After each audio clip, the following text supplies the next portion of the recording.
We are 5Alive. I am Bobby T. And I'm Martin. And we are going over why the 80s totally ruled. And totally sucked. It ruled.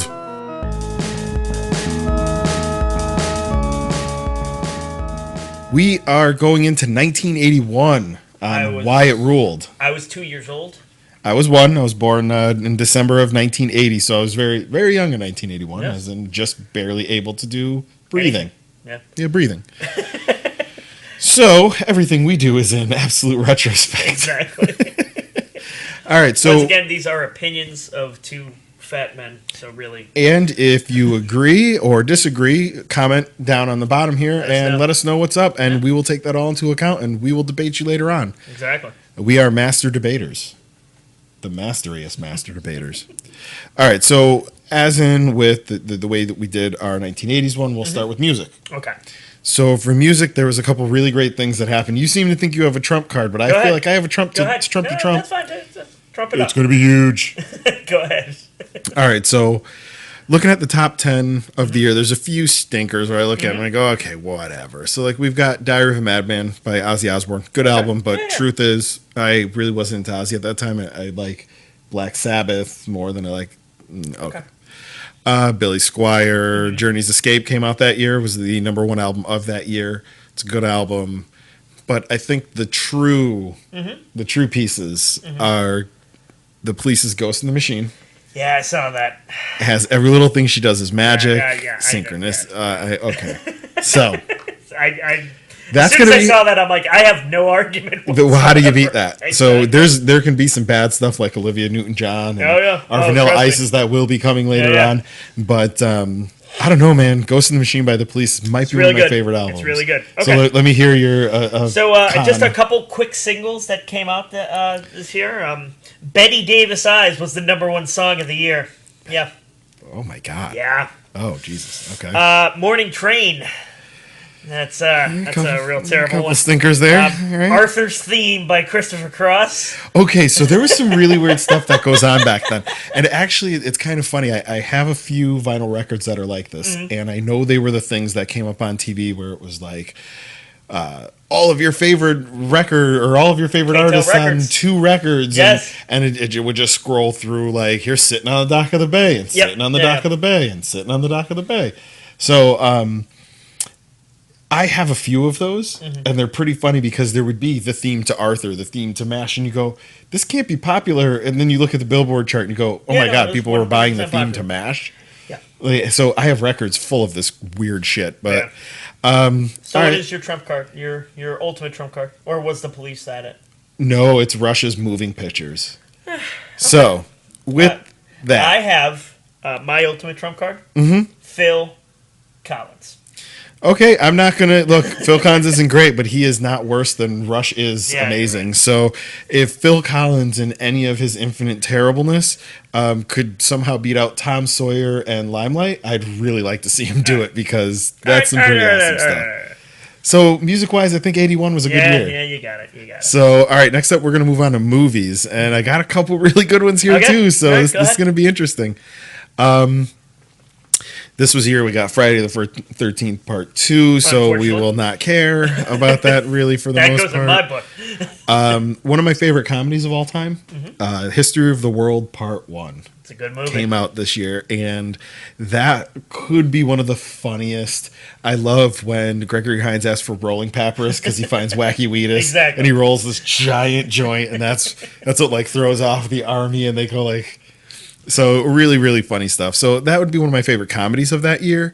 There are a few other comedies. Stripes is that year, which is good, but you know, I'd prefer Caddyshack, truthfully, and that was 1980. So right. All right. So what do you got for some of your bad ones? Superman 2, still kicking around. It was still floating around. Still terrible. Is that Arthur? That's another one that was floating around. Yeah, it was there on the line. And then, of course, the movie that proved that, yes, cannonballs can run. Oh, Cannonball Run. Dude, I love Cannonball Run. I love those run movies. I like Midnight Mystery, Midnight Mad World. I don't have strong arguments in either of these Okay, these so now here we go for the other amazing things that came out in 1981. We have The Evil Dead. We have... I'm not winning this at all. Excalibur. Dude, that's got Patrick Stewart at, amazing. Okay, whatever. Okay, An American Werewolf in London.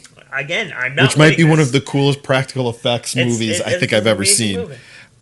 Raiders of the Lost Ark, which, I mean, dude, come on.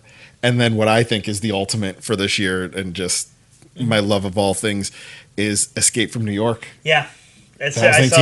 I saw that too, and I'm like, So another thing that came out in '81 was Clash of the Titans. Yep. And it was that weird version. Such a good movie. It was so good. Yeah, and I love it in this version, the '81 version. I love the old Harryhausen version. I love all of it. The truth is, the original Harryhausen version, where even the old Jason the Argonaut stuff, that's the stuff that got me into wanting to make toys and to want to make this stuff, because it showed me that there is a job, these weird jobs that do exist. You just kind of got to go for it. Right. So that was for me like Ray Harryhausen and watching Jason the Argonauts when he's fighting off those skeletons. And then to think at the time, nobody thought you could do stuff like that.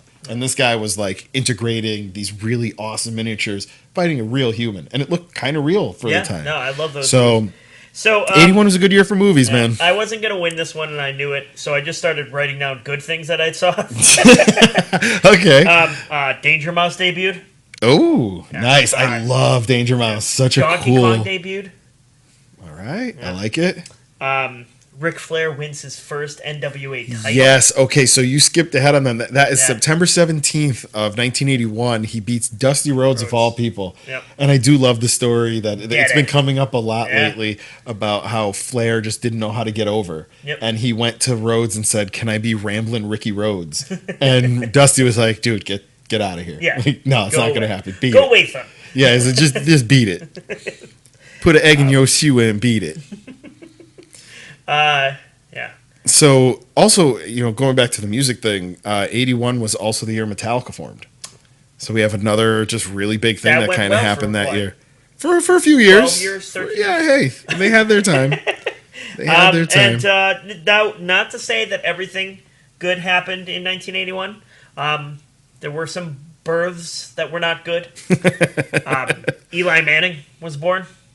Oh, which version of the clones of Eli Manning? Everyone watch Netflix's Kimmy Schmidt. So good. And Pitbull was born. Okay, well, also on births. I mean, if we're talking births, we have Daniel Bryan. Yeah, I know. I wasn't winning that one either. And I don't know if you're a fan or not, but Jay Gordon-Levitt. Yeah. Justin Timberlake. So kind of an okay year. Folks. 81 was a rocking year. So now we're going to talk about wrestling. I admit defeat. So a lot of things that happened this year in wrestling. One of them being the beginning of the greatest champion of all time, which again, WWE says 16. The real number's something between 21 and 24, but the number gets a little muddy because of territories at the time. Of course. But we're really counting NWA championships for the most part. Yeah. So this year in wrestling, kind of got off to a little bit of a slow start. Vern Gagne retires. Andre the Giant has a no contest in Tokyo, which back then it was so weird that you could really have like this gigantic show, sell out the Tokyo Dome. You've got thousands and thousands of people to end in a no contest or a count out. And no riot happened. And no riot. Like, how the hell? When I watch old WWE and WWF stuff and that happens, I'm like, there is no way in hell that would go over. No. And then recently the Usos do it at a pay-per-view. I'm going, no, guys, don't go to that part of wrestling, please. Nothing really. I mean, outside of the Ric Flair thing, that was pretty much it for wrestling. Not a great year for wrestling. Yeah. You want to know when I knew I was going to lose this one? How's that? When I was looking up major events. Mm-hmm. Yeah. Reagan got shot.